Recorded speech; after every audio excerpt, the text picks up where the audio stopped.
Cuando nosotros abrimos las noticias o vemos las noticias en la televisión, podemos observar que hay un común denominador en ellas y es que la discordia está a la orden del día. Siempre escuchamos y leemos que hay rumores de guerra o están en guerra y hay siempre una nación que se está peleando con otra o se quiere pelear o naciones que se quieren meter en medio de los conflictos de otras naciones. Y quizás todos esos conflictos llevan muchos años, décadas, o quizás hasta siglos, mediante los cuales no se han podido resolver.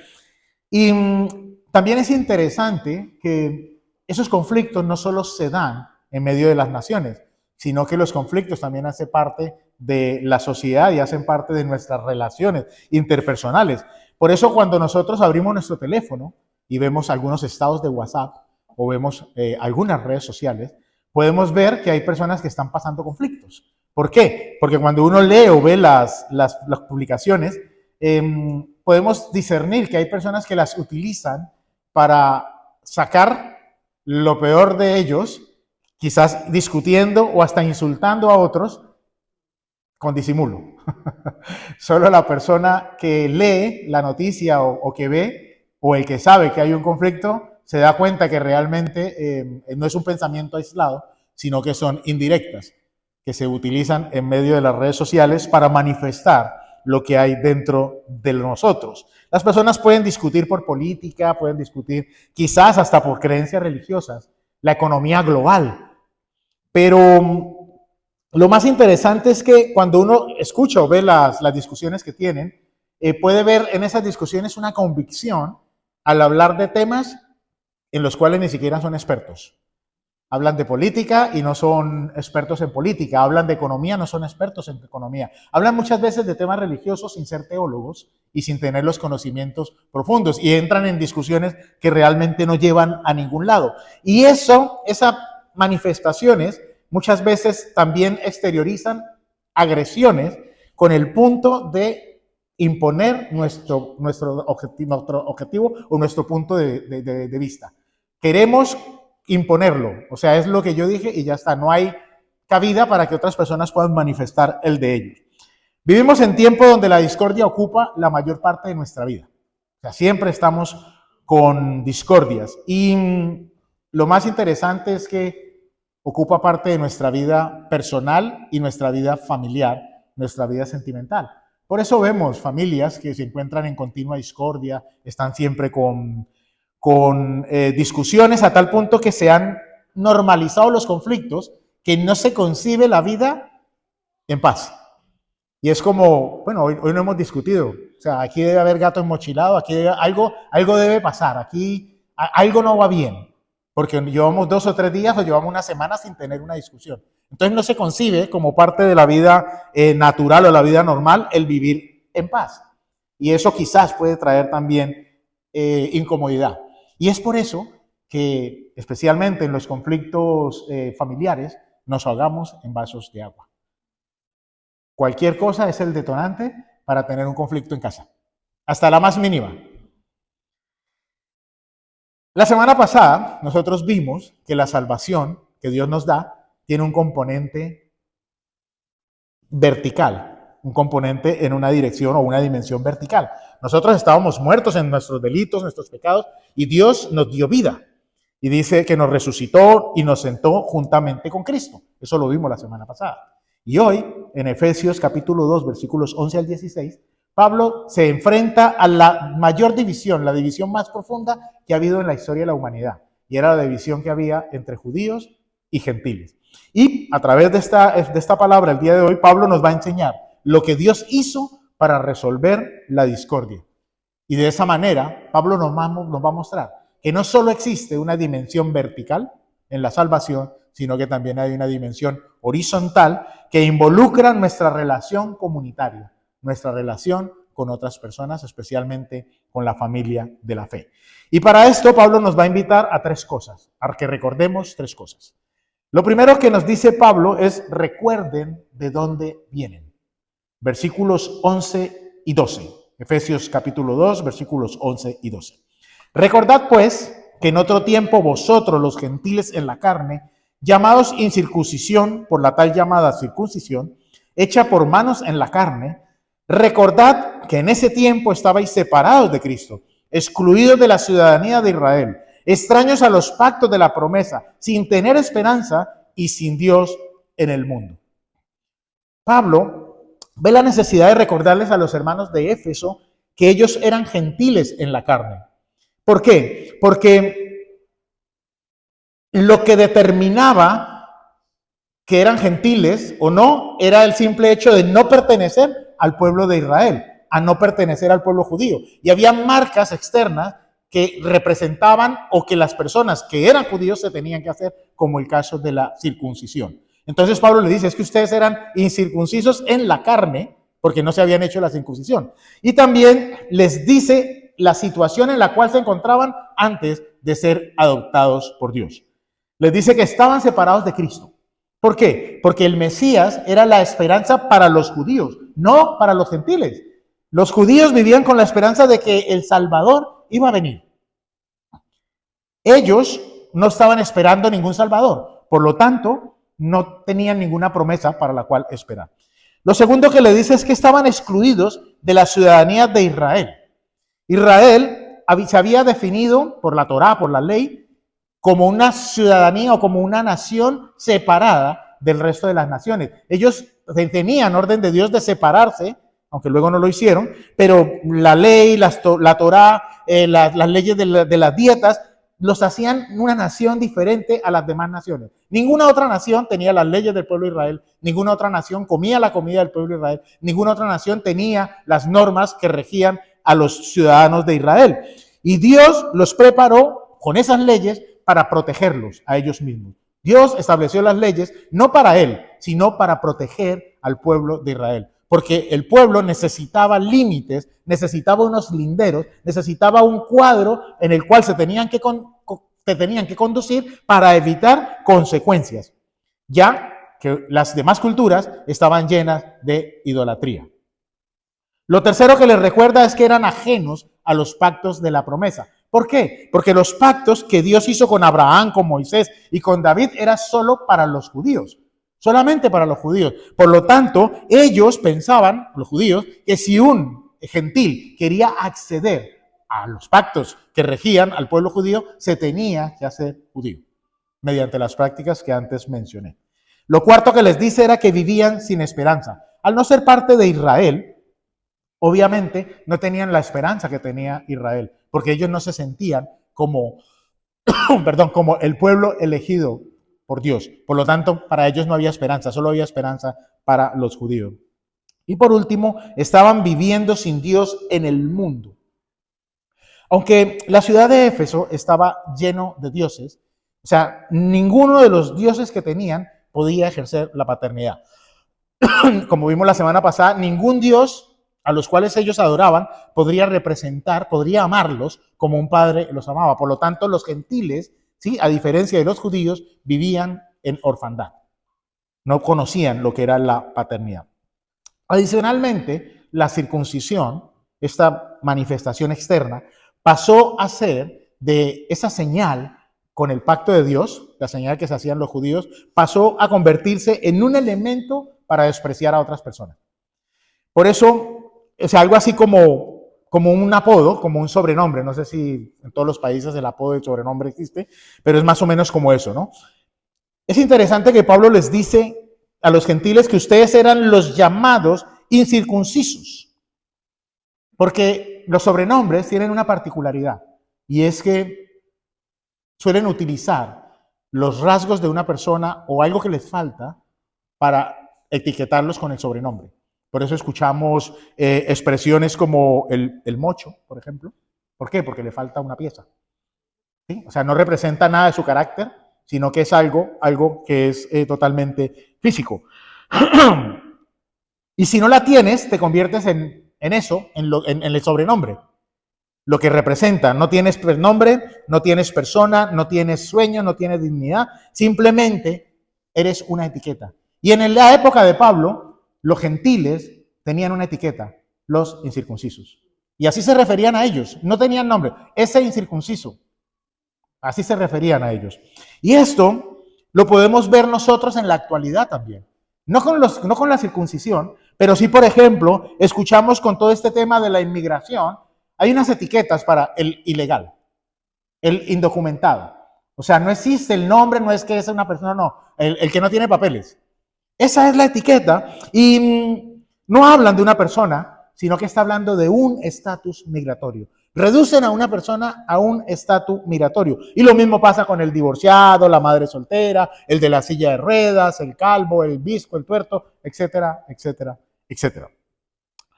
Lo que realmente estamos haciendo es tomar el aspecto físico de alguien y reducirlo a lo que esa persona es, a lo que para nosotros esa persona lo define. Y el gran problema es que cuando nosotros etiquetamos a alguien, lo que estamos haciendo es excluirlo del grupo al cual nosotros pertenecemos. Puede ser un grupo social, un grupo o una actividad. Y es triste que en ocasiones nos damos cuenta que nosotros actuamos igual que los judíos. O sea, nosotros, los que estamos aquí, hemos actuado alguna vez de la misma manera, pensando que porque estamos dentro de un círculo, tenemos el derecho de etiquetar a otras personas. Entonces, al no creyente le llamamos no creyente, porque nosotros estamos dentro de los creyentes, entonces esa persona representa menos para nosotros. Los que tenemos papeles podemos hacer esto, porque nosotros tenemos un documento que nos acredita el tener una legalidad, entre comillas, para vivir, trabajar en ese país. Pero el que no lo tiene, en algún momento también nos hemos referido de esa manera. Los judíos trataban a los gentiles de Éfeso con desprecio y los hacían sentir excluidos, ajenos, sin esperanza y sin sentido de pertenencia. Pero no a los de afuera, eran los que estaban dentro de la iglesia. Porque recordemos que Pablo le está hablando a la iglesia. Es una carta que fue enviada para la iglesia. Y esto estaba pasando dentro de la iglesia. No porque cerraban las puertas, sino que con sus preferencias estaban creando una línea, un muro físico que separaba. De hecho, el templo tenía un muro, el templo de Jerusalén, una pared que dividía a los gentiles que se habían convertido de los judíos. Existía ese muro visible. Nosotros permitimos que cosas secundarias se convierten en el criterio por el cual nosotros aceptamos o admitimos a personas dentro de nuestro círculo. Por eso es necesario, como le dice Pablo a los gentiles y a los judíos, recuerden de dónde ustedes han salido, de dónde vienen, de dónde los sacó el Señor. La psicología nos dice algo que es muy valioso. Ponte en los zapatos de otra persona. ¿Por qué? Porque necesitamos empatía. Pero la empatía tiene un límite. Y el límite es que por más que tú te pongas en los zapatos de otro, vas a ver la situación desde tu posición. Por más que quieras ponerte en el lugar, jamás te vas a poner en el lugar de esa persona. Vas a intentarlo, pero jamás lo vas a poder hacer. Por eso nosotros no nos regimos por la psicología.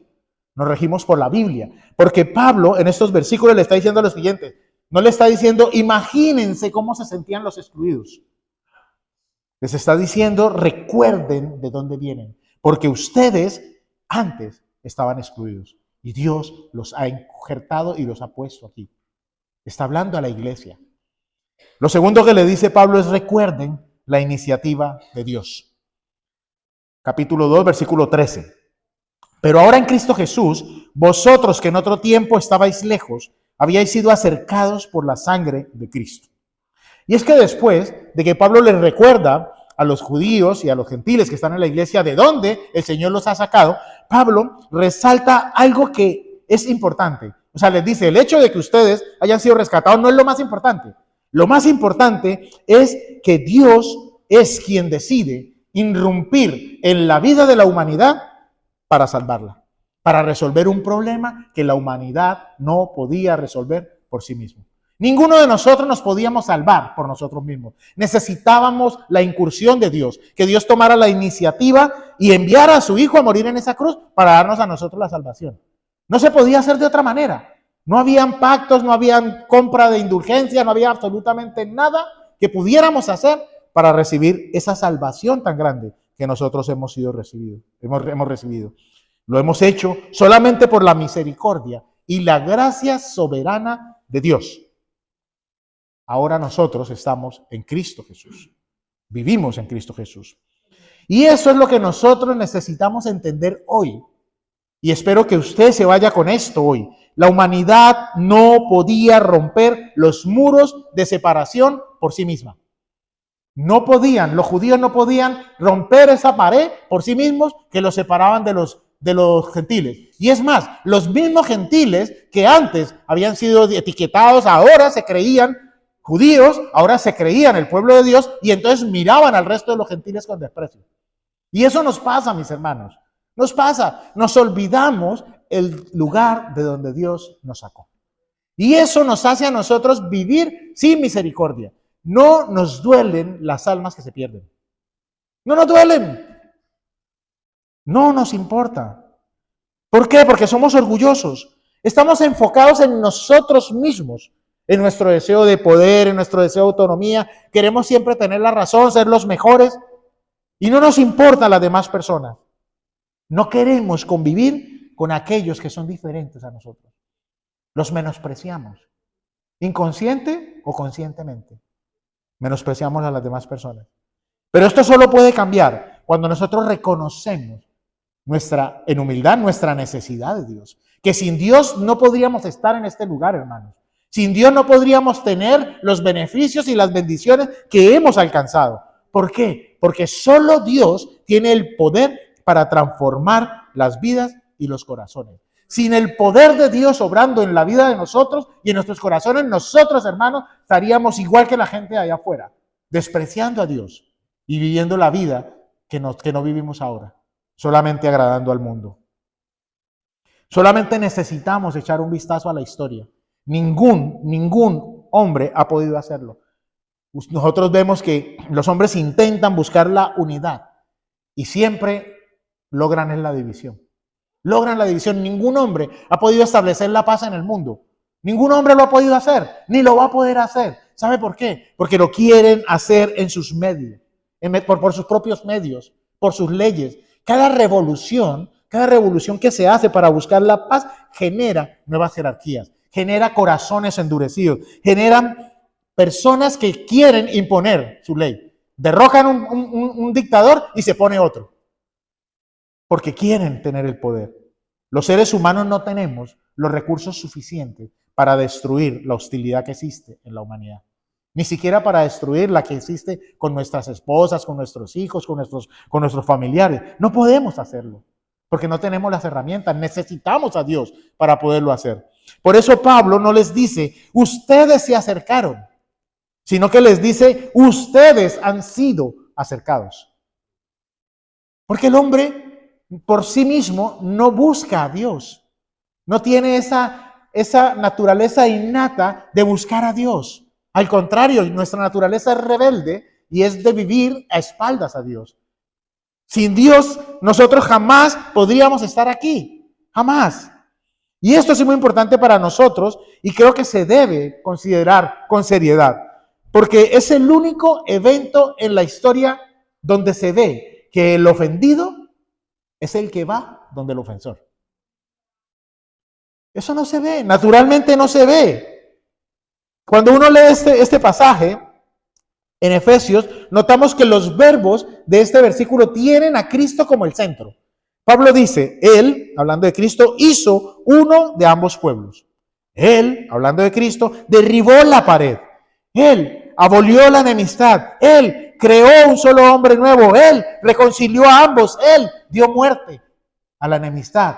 ¿De quién se trata? De Él, no de nosotros. Él es el que debe estar en el centro de la historia, en el centro de nuestras vidas, en el centro de nuestro corazón. Porque si Cristo no está, entonces nosotros no vamos a poder seguir avanzando. Y entonces esto me lleva a deducir que la reconciliación no es solo un proyecto que nació en el corazón del ser humano. No, sino esto es un logro de Cristo. Cristo logró la reconciliación y a esa reconciliación cada uno de nosotros fuimos invitados. Ninguno de nosotros se quería reconciliar con Dios. Si Cristo no entra, si Cristo no va a la cruz, nosotros estaríamos sin Dios y sin esperanza, hermanos. En nuestra lógica, si alguien nos ofende, nosotros vamos corriendo a pedirle perdón, ¿cierto? Creo que no, ¿no? Nuestra lógica humana, nuestra naturaleza humana es que el que me ofendió, que venga. Yo no tengo por qué ir a él si yo no hice nada. Él fue el que me ofendió. Él fue el que me hizo. Él fue el que me dijo que venga. Y aquí lo esperaré. Y si no viene, problema de él. O sea, ese es nuestro corazón, hermanos. Así somos. Y aún en el Señor. Porque ustedes no saben la cantidad de situaciones que los pastores tenemos que resolver en conflictos interpersonales entre hermanos en Cristo. Y dice uno, wow, ¿qué pasa con toda la palabra que se predica cada domingo? ¿Qué pasa entonces con el Evangelio? ¿No está penetrando hasta lo más profundo del ser, cambiando a las personas? Porque nosotros tengamos que intervenir para que dos hermanos se reconcilien. Y dices, wow. Nosotros necesitamos que el que hizo el daño venga, pida perdón, repare y dé el primer paso. Si él viene, yo lo recibo. Pero si no viene, allá él. Hermano, la Biblia es contracultura. La Biblia es contraria a lo que el mundo dice. Porque cuando nosotros leemos la Biblia, vemos el relato de la Biblia y la historia de las religiones, no hay este precedente ni en ninguna filosofía. Dios, el ofendido, es quien decide dar el paso. Envía a su Hijo a morir en esa cruz para reconciliarnos a nosotros con Él. Él no se reconcilió con nosotros, hermanos. Él no estaba enojado con nosotros. Nosotros estábamos enojados con Dios. Y Dios crea ese puente para que nosotros nos podamos acercar y reconciliarnos con Él. Y el puente se llama Jesucristo. Por eso Jesucristo es el camino. Y sin Jesucristo nosotros no podemos acceder al Padre. Jamás vamos a poder acceder a Él. Y este mismo principio es el que Jesús enseña en su famoso Sermón del Monte en Mateo capítulo 5, versículos 23 y 24, cuando dice, por tanto, si estás presentando tu ofrenda en el altar y allí te acuerdas que tu hermano tiene algo contra ti, deja tu ofrenda allí delante del altar y ve, reconcíliate primero con tu hermano y entonces ven y presenta tu ofrenda. Hermanos, clara, la palabra de Dios es clara. Es clara. Si tu hermano tiene algo contra ti, ve donde tu hermano y reconcíliate con él. Punto. Ya está. Ahí no habla de que depende de la gravedad de la falta, depende de, no, depende de lo que te hizo. No hay condicionamientos. Si tu hermano peca contra ti, ve, reconcíliate con tu hermano y luego ven y presenta tu altar. Dice, deja tu ofrenda, ve, reconcíliate con el hermano y luego presenta tu ofrenda. ¿Qué? ¿Cómo así? ¿Cómo así que presentar la ofrenda, dejarla? Hermanos, presentar la ofrenda es presentársela con un corazón dispuesto a Dios, con un corazón que no tiene rencor, con un corazón que no tiene nada de qué avergonzarse. Señor, yo tenía un problema con esa persona o esa persona tenía un problema conmigo y lo hemos resuelto, Señor. Aquí estoy delante de ti para presentar una ofrenda que sea digna para ti. Eso es lo que debemos hacer.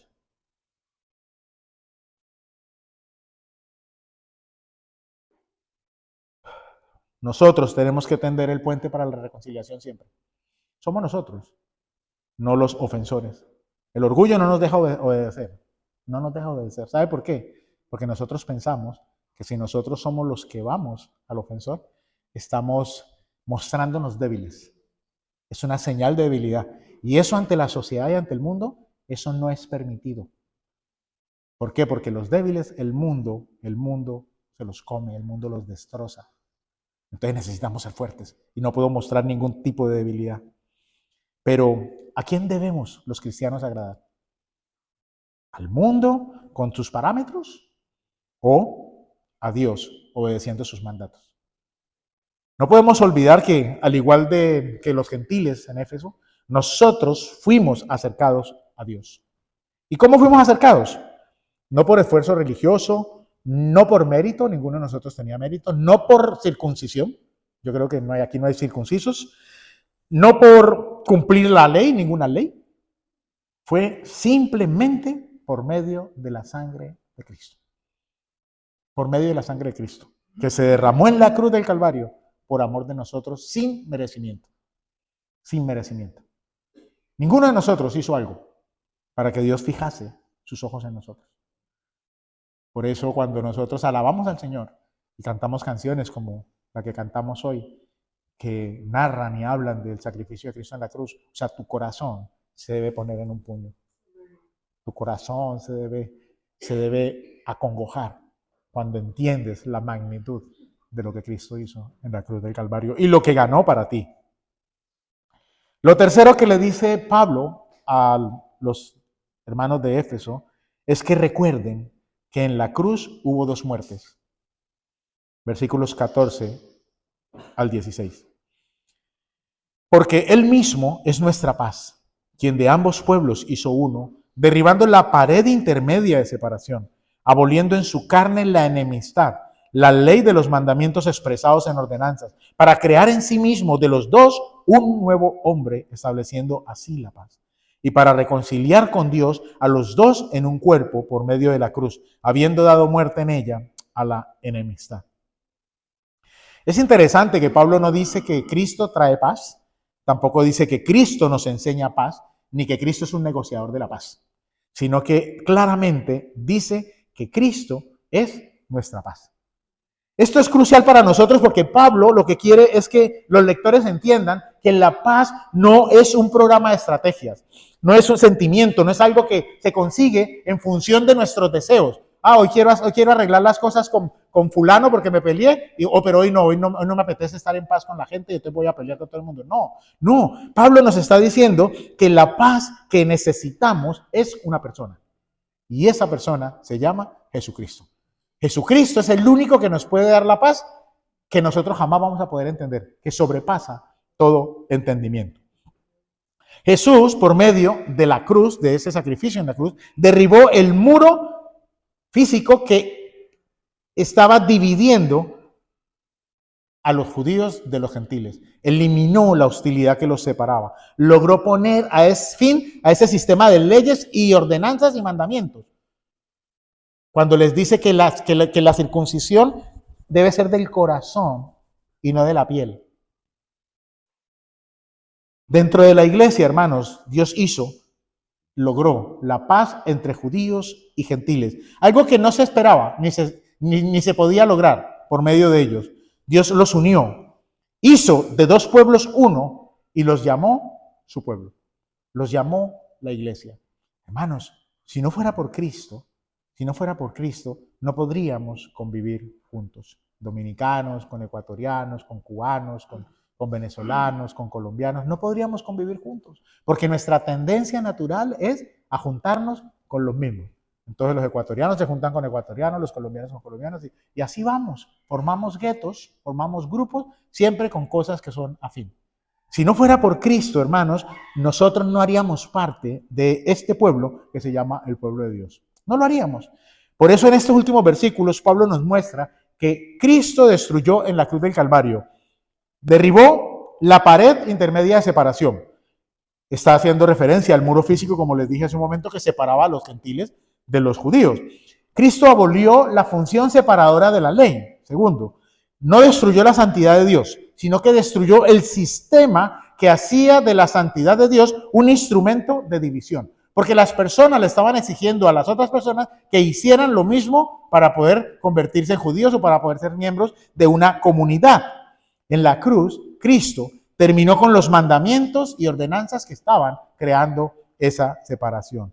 Y lo último, y es lo más radical para nosotros, creó en sí mismo un solo hombre nuevo. Esto es crucial, hermanos, porque Cristo no negoció la paz. No fue diciendo ahí con una bandera blanca, cese el fuego, alto el fuego, sino que Cristo lo que hizo fue incursionar dentro de las personas, transformar sus corazones y crear nuevas personas. Por eso la Biblia dice que cuando estamos en Cristo, nuevas criaturas somos. Nuevas criaturas somos, nos transformó, hermanos. Ahora somos seres humanos con una naturaleza nueva en Cristo. No es que los gentiles se hicieron judíos, no es que los judíos dejaron de ser judíos, siguieron siendo judíos y gentiles, pero fueron transformados en algo fantástico y sin precedente. Una humanidad donde no hay diferencias, donde todos somos pueblo de Dios. Ahí ya no hay judío, no hay griego, todos somos pueblo de Dios.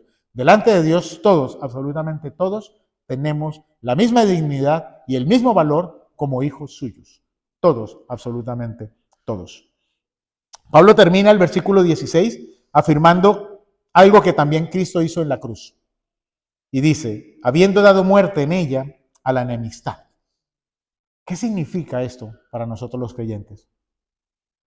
Significa que la reconciliación con Dios no es solo un evento, sino que es algo que tiene un doble impacto en la vida de nosotros los cristianos, de todas las personas que hemos sido injertados con Dios. La pregunta que me surgió y que debe surgirnos a todos en este sermón es, y si la hostilidad y la discordia murieron en la cruz del Calvario, ¿por qué sigue tan viva dentro de nosotros? ¿Por qué nos gusta la pelea? ¿Por qué nos gusta la hostilidad? ¿Por qué nos gusta la discordia? La respuesta, hermanos, es que nuestra naturaleza interna tiene la capacidad de resucitar. La discordia que Cristo ya asesinó, crucificó y mató en la cruz. Nosotros mismos, cuando nosotros leemos Santiago, Santiago dice que dentro de nosotros es que provienen las guerras, los problemas, las disensiones, o sea, todo está aquí en el corazón del ser humano. Por eso necesitamos rendirnos al Señor, para que el Señor pueda transformar nuestro corazón. Y cuando yo hablo del corazón, no estoy hablando del órgano del corazón, estoy hablando, porque es que para la Biblia y en el mundo antiguo del corazón es que salían los deseos, del corazón salían los actos, las formas de hacer las cosas. Entonces necesitamos transformar esos deseos en nosotros y solo se va a poder hacer delante de Dios y por Dios. Solamente se va a poder hacer a través de Dios. Nosotros somos expertos en etiquetar y minimizar a las personas. Y cuando nosotros hacemos eso, ¿sabe qué estamos haciendo? Estamos levantando con ladrillos un muro que nos separa de esas personas. Los estamos viendo con desprecio. Cada vez que nosotros esperamos que el ofensor dé el primer paso, estamos rechazando el modelo que Dios nos enseñó. Dios nos enseñó que es el ofensor el que debe ir. Nos lo enseñó a través de Cristo, nos lo enseña a través de Pablo. Que nosotros entendamos que fue Él quien se acercó a nosotros, aunque nosotros éramos sus enemigos. Sus enemigos, hermanos. Cada vez que nosotros reavivamos, resucitamos o participamos de cualquier conflicto, sea por nuestra culpa o por culpa de otra persona, lo que nosotros estamos haciendo es preferir nuestros propios recursos que los recursos de Dios. En otras palabras, estamos dejando a Dios a un lado y entonces queremos resolverlo nosotros. Hermanos, cuando los conflictos vienen a nuestra vida, lo que nosotros debemos hacer es llevarlos a la cruz del Calvario, porque allí murieron. Llevarlos a la cruz del Calvario y descansar en el Señor. No tomar venganza por nosotros mismos, sino ponerlos a los pies del Señor. Nosotros no podemos recibir una reconciliación vertical con Dios si rechazamos la reconciliación horizontal con nuestros hermanos. Es un paquete indivisible. Cuando Dios nos reconcilió con Él, nos ha dado también la potestad y la transformación para reconciliarnos con nuestros hermanos. Entonces no podemos decir, no, yo con Dios estoy bien, pero yo a la hermana Iris no la quiero. No. Tenemos que amar a nuestros hermanos como a nosotros mismos. Como a nosotros mismos. Si decimos que amamos a Dios, pero no amamos a los hermanos. O sea, tantos pasajes que hay en la Biblia que nos invitan a amar al prójimo. La hostilidad y la enemistad que nosotros teníamos con Dios y la que existía entre nosotros mismos quedó completamente destruida en la cruz del Calvario. No nos podemos olvidar de eso. En la cruz hubieron dos muertes. Murió Cristo, que luego resucitó, pero también la enemistad fue muerta, para que nosotros fuéramos también reconciliados con otras personas. Para concluir, Pablo nos ha dicho que debemos recordar tres cosas. Recordar de dónde venimos, que es siempre tener en mente de dónde nos ha sacado el Señor. Yo creo que eso no se nos puede olvidar, mis hermanos. Cuando yo recuerdo de dónde me sacó el Señor, ustedes no saben el agradecimiento que hay en mi corazón. Yo no sé ustedes.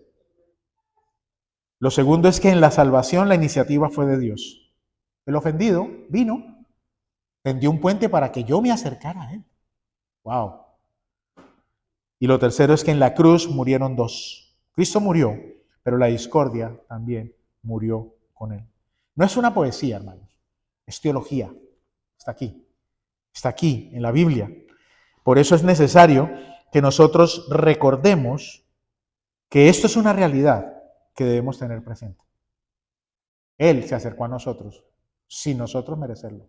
Lo habíamos ofendido con todo lo que podíamos, pero aún así nos vio con ojos de amor, con su misericordia y extendió su gracia para salvarnos. ¡Wow!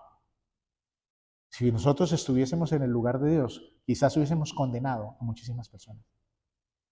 No les hubiéramos visto con misericordia. Estarían ahora mismo ardiendo en el infierno seguramente, si fuera por nosotros. Pablo le dijo a los hermanos, recuerden, y es lo mismo que nos ha dicho a nosotros.